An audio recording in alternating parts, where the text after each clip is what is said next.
Welcome back to my top 100 games of the decade, but before we begin, here's a fact from the decade. Each year, the editors of Time magazine select a person of the year based on a group, person, idea, or object that had the biggest influence on the events of the year. For 2017, the Me Too movement and the courageous women who spoke out against sexual harassment and assault were selected as the silence breakers.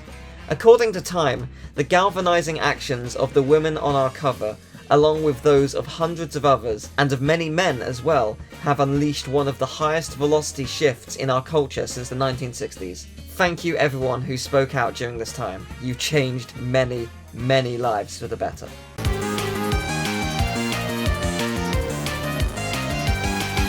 Cuphead showed up during Microsoft's E3 conference for like a second during a montage of indies, and that alone stole the show. Everyone was so intrigued by its art style, and rightfully so. It's entirely hand-drawn animation, harkening back to the 1930s era of animation. It's one of the biggest breaths of fresh air we've ever seen when it comes to an art style, and I absolutely adore it. But an art style isn't enough to salvage it, it needs substance too, and substance it has. An intense 2D boss rush, with a couple levels sprinkled in, with some of the most challenging bosses in gaming. This game doesn't mess around, it sets out to make you feel pain, and some of those bosses certainly do. I am looking at you, dragon! I hate this boss!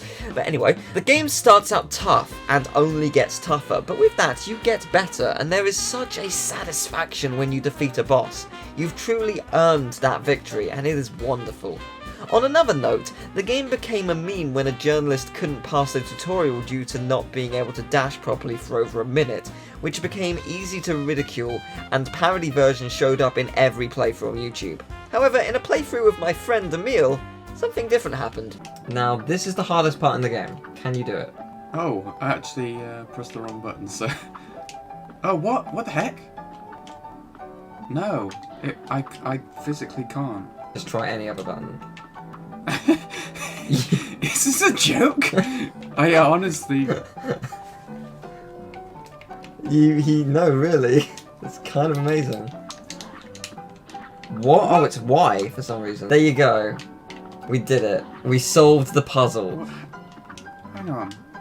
No. What? How? That's ridiculously hard to fail.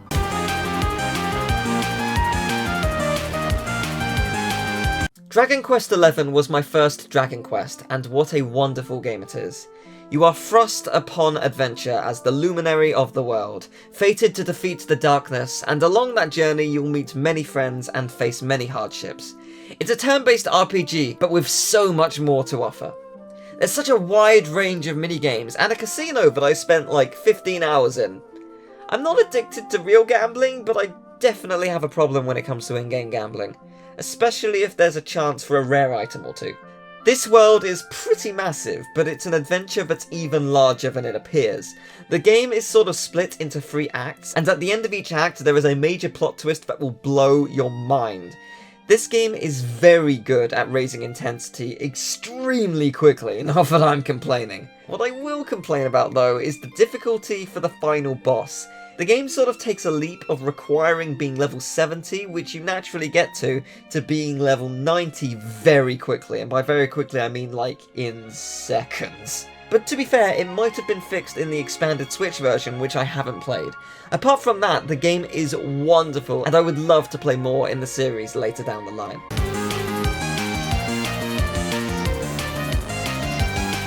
When a new 3D Mario game comes out, you should expect something special. There's a unique atmosphere around each one, and it always leaves you surprised, satisfied, and craving more, even if the adventure is large. Super Mario Odyssey is no exception. This game had it all. 999 unique moons to collect, a wedding, a Dark Souls type world that I wish was expanded upon, a variety of worlds, nostalgic references, exceptional platforming, exceptional puzzles, a wonderful atmosphere, a little bit of a sing-song, and the ability to throw your hat at 50 creatures and become them. What an insane undertaking. Programming one character that feels good is hard, let alone 50, but they did it. Every creature, friend or foe alike, feels fun and completely different, and I am in awe of that. Odyssey is such a great game. Every world you visit feels so different, and it's fun to just travel around them without searching for moons. They're that good. But let's talk about the moons. Some are hard, like you have to jump rope 100 times, and I suck at this, so that's gonna be fun. Or you could trip over a rock or something and just find a moon. Yeah, not everything is super well hidden, but the majority of the moons are fun challenges that I enjoyed collecting. Super Mario Odyssey can join the ranks amongst the greatest of platformers. But as you have noticed, this is still only barely scratching the top 30 ranking. So you can tell there's going to be some truly spectacular games coming up. Thank you very much for watching the video. I hope you enjoyed it. If you did, leave a like, subscribe, share the video around. Also on Twitch, Twitter, and Patreon if you would like to support me and the channel. Thank you so much for all your support. It really means a lot. Tell me, what's been some of your favourite games of the decade? I would love to know. But I'm going to keep producing these, and it's going to be amazing, and I'm looking forward to telling you my top 10. So thank you for watching, and I'll see you next time. Take care. Bye-bye.